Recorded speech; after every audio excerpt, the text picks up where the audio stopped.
Bom dia, pessoal. Tudo bom com vocês? Hoje eu quero trabalhar esse tema. Serei rápido, que é um tema bem importante. O tema do número.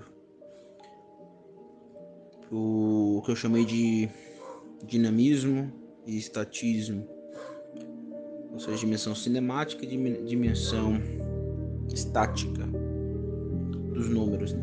A partir de um aspecto ou de uma perspectiva pitagórica, neopitagórica. Mas antes de abordar essa temática, vale falar novamente, né, da oposição entre Heráclito e Parmênides. Metafisicamente, trabalhando ali a abordagem monista, ambos tinha uma percepção do cosmo bem interessante, pois para o Heráclito tudo é fluxo, né? Já para o Parmênides tudo é um. Então, a partir dessa premissa de que tudo é um, porque o algo é, ou algo existe, a partir disso Parmênides deduz que esse algo não pode também não existir. É o é e não é. Então, para Parmênides, tudo é uno. Então, o cosmo é uno. E a ideia aqui do estático se acende. A ideia do estático toma a pauta filosófica, né? Veja que ambos estão corretos.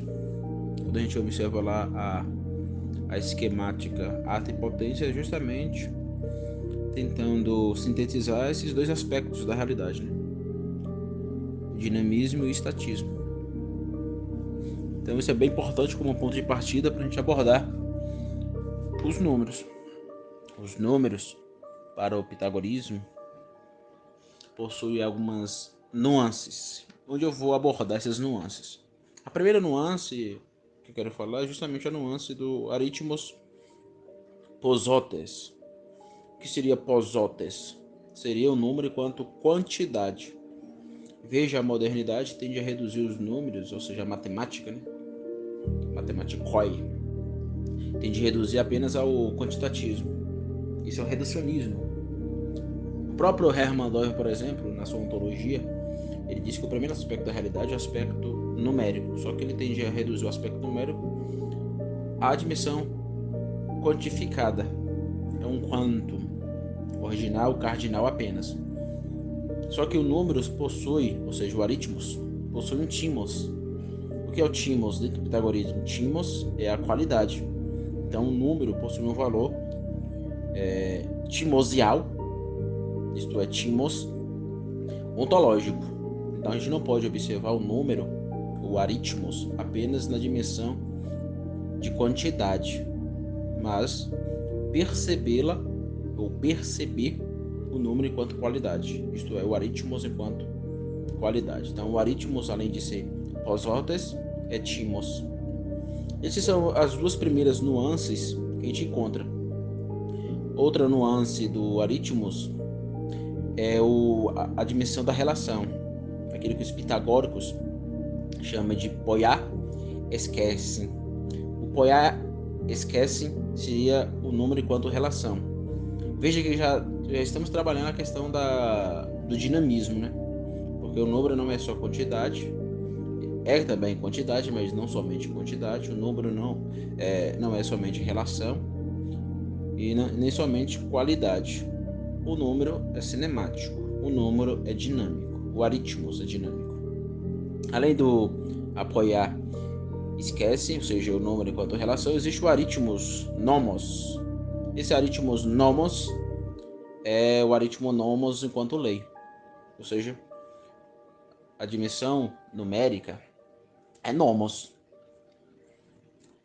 Porque se estamos trabalhando timos, e esse timos possui uma relação, ou seja, possui um apoiar e esquece, o aritmos é nomos. Nomos é o mesmo que lei, nomos é o mesmo que ordem, nomos é o mesmo que regra. Só que ainda há outras nuances.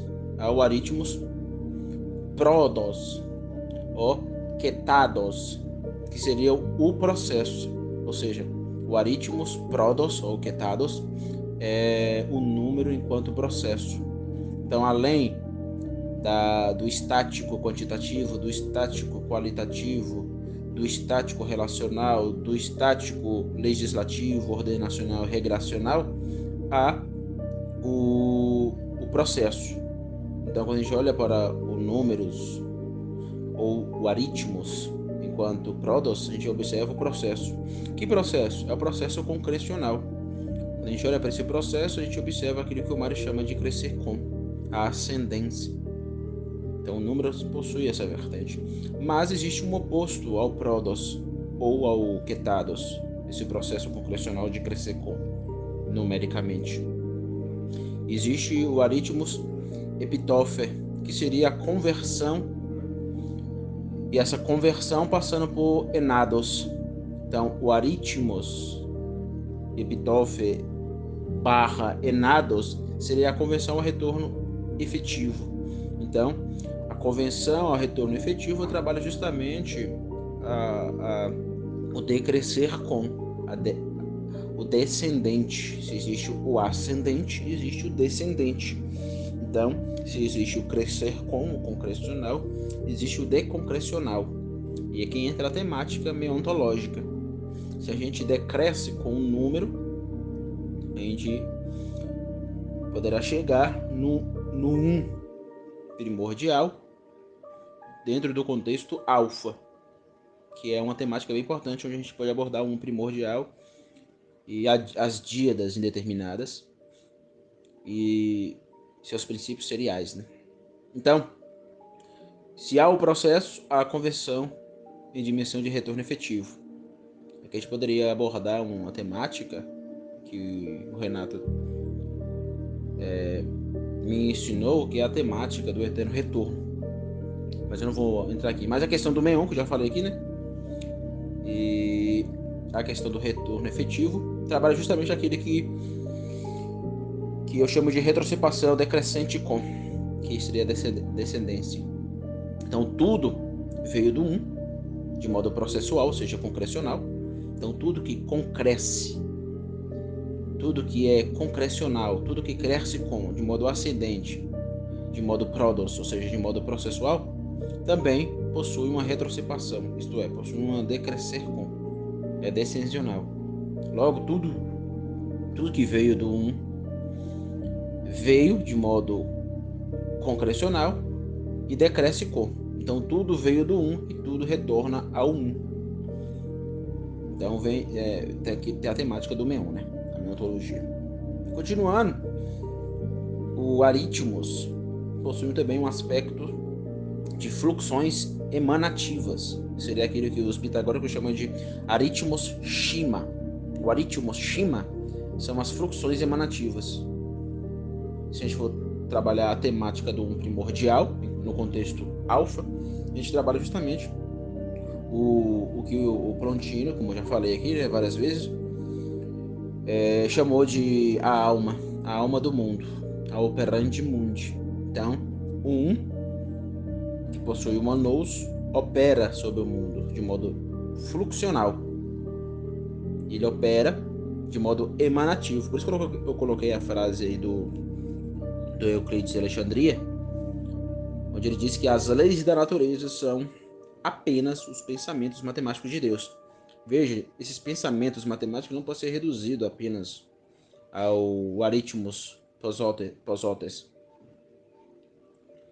Temos que olhar aqui na perspectiva, como o Renato colocou aqui, né? A partir da perspectiva do timos, ou seja, da qualidade.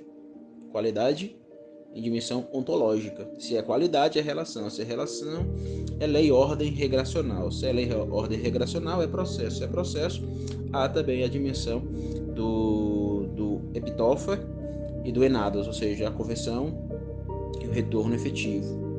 Logo, trabalhar o operandi mundi é trabalhar também a shima, ou seja, o aritmos enquanto shima, as fluxões emanativas. Além da shima, há o aritmos ritmos, onde trabalha a ritmização. Então a realidade possui um ritmo que vem do ritmo último, do um primordial, que é o um absoluto. Então, se há ritmo aqui, é porque houve um ritmo e há um ritmo lá. Além do ritmos, há também o pletos, que seria o aritmos pletos, os conjuntos. Conjuntos em que sentidos? Conjuntos no sentido de tonos. O que seria tonos? O aritmos tonos seria as tensões. Lembra lá do Mário? Então o Mário, quando ele trabalha na década sagrada, ele vai usar essas categorias. Os conjuntos que se tornam tensões. Ele trabalha justamente aqui o aritmos pletos e o aritmos tonos. Ou seja, o aritmos pletos é os conjuntos e o aritmos tonos é as tensões. Os conjuntos se tornando tensões.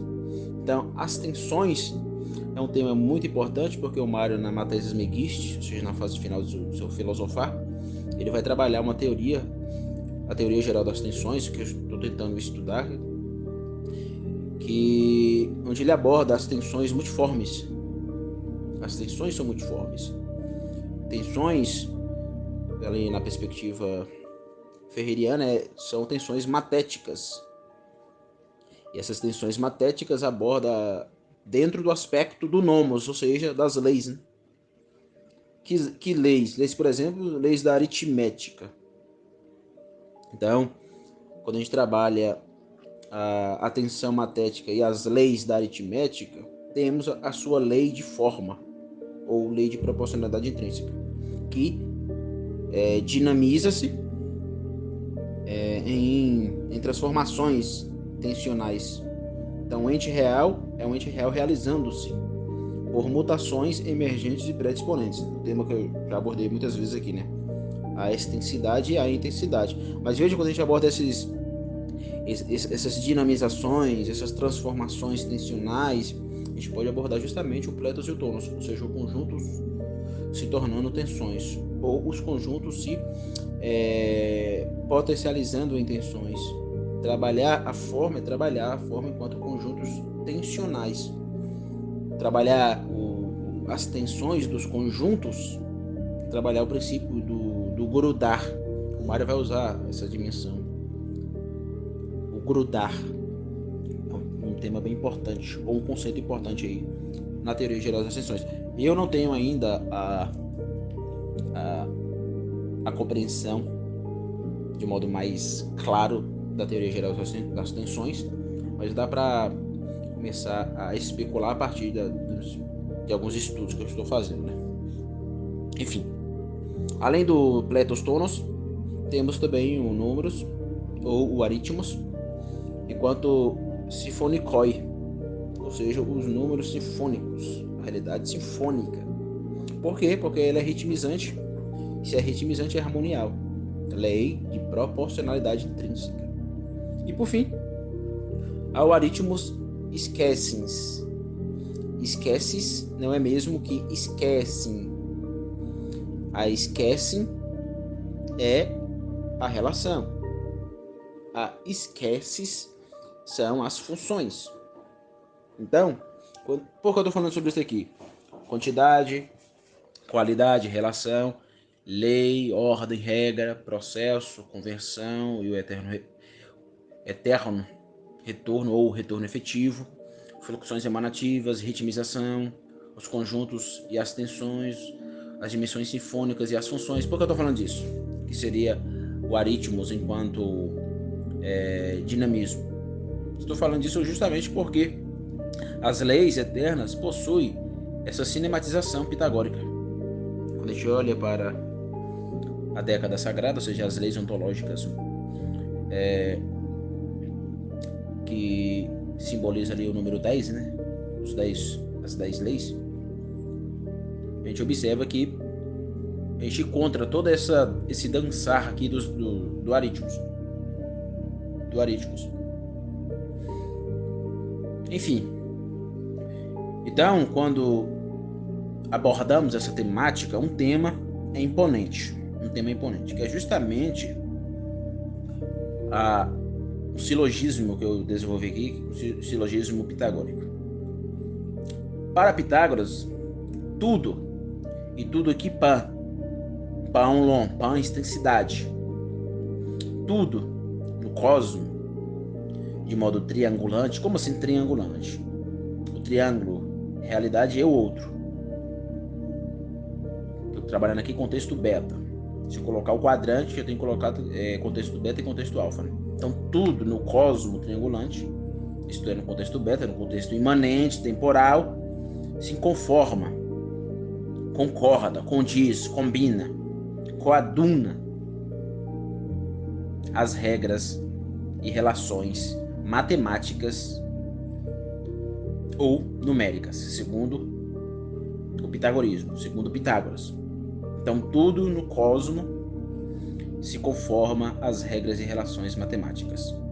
Eu poderia dizer, tudo no cosmo, triangulante, no contexto beta, temporal, se conforma às regras e relações numéricas. Veja que eu coloquei aqui dois termos, regras e relações. Ou seja, trabalhar as regras. Trabalhar o que, Anderson? É trabalhar o aritmo nomos. Trabalhar as relações é trabalhar o aritmo, apoia, esquece. E os números são os aritmos. A matemática, ou os números, é traduzido como aritmos. Há muitos traduzem como aritmética. Tá tudo junto. Geometria, matemática, aritmética. Então, em especial, temos que traduzir de modo pitagórico o aritmos enquanto número. Então, essa é a primeira premissa desenvolvida aí por Pitágoras. A segunda premissa é: se compreendemos os números e as relações matemáticas, compreenderemos também a estrutura do universo enquanto timos. Lembra lá a qualidade? Qualidade ontológica. O aritmos timos. O número não é apenas quantidade. Ou seja, posotes. O número é timos. O aritmos é timos. O aritmos é ontológico. Então, se compreendemos os números e as relações, ou seja, se compreendemos o aritmos enquanto dimensão aritmos nomos, compreenderemos que ele é timos, compreenderemos que ele é ontologia pura, é metafísica, é filosofia primeira. Então, a estrutura do universo, enquanto timos, enquanto qualidade, é a estrutura ontológica. É a estrutura ontológica. E por fim, terminando aqui meu silogismo pitagórico, a matemática ou os números, conclusão, né, é o modelo para a filosofia. Então, os números são os regentes das formas e das ideias. Vou colocar aqui da dimensão ôntica ao eidos, do ôntico ao ontológico. E entre o ôntico e o ontológico tem o eu lógico, da captação. Então, o tema da participação platônica deve imperar sobre essa sentença conclusiva. A matemática ou os números é o modelo para a filosofia.